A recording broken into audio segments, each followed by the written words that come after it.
the filter through which to see this election is the individual parties not going after some representative centrist voter, but kind of looking after their own kind of interest groups and their wider communities, some of whom have fallen off to other parties. And you can see that today very vividly. And we've got this thing called Sky Data, where we had a look at the views of 4,000 Sky viewers, representative sample. This is what they say about living standards. And this broadly reflects what we've seen in other polls. 17% say it's got better, 38% say it's about the same, 45% say it's got worse. So it doesn't matter what the actual statistics say, this is the perception. That's what they think. This is the perception. So a majority basically thinking things have got a bit worse. Yeah, no, I mean, maybe not wildly, but this explains some of what Labour is working with. Now, if you say about a future Conservative or Labour government, Labour come out marginally better than Conservatives on living standards, so they don't on the stewardship of the economy. On the issue of living standards, they've got something to work with.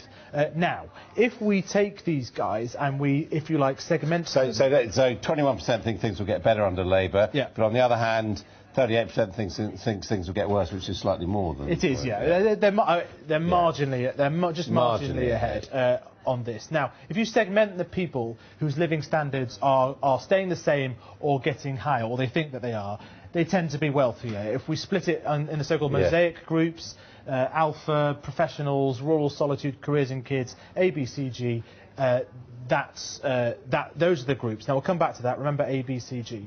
If we look at the people whose standards of living are going down, claimant communities, upper floor living they're called, industrial heritage, terrace housing, these are the sort of 5 groups. Now, what the political parties are doing right now is they're taking these type of demographic data, a little bit more sophisticated actually, this is simplification, and they're mapping where these people are and targeting their messages very carefully at them. So we'll do a simple example of this. If you take that ABCG, the people who are doing well... the better off people. Better off people, and these are 3 of the constituencies where they're most concentrated. Cheshire, Moor Valley, North East Hampshire, and they're all areas where the Conservatives think they might do well. Actually trying to take seats off the Lib Dems. Exactly, and actually there's an irony there, because the Lib Dems should, in theory, be benefiting if the economy is doing well, but the Conservatives are making the argument, trust us with it. They're trying to take all the credit. OK. But if you take the people who are those IJK groups, these are some areas where they're concentrated. The Glasgow seats, Great Grimsby, both areas where Labour are trying to defend themselves. Trying to beat UKIP there and the Nats there. They're insurgencies, people who are feeling the cost of living crisis. They're trying to defend themselves. That's where So in a nutshell, when one group goes for business and the other goes for low-paid workers, they're not really fighting each other.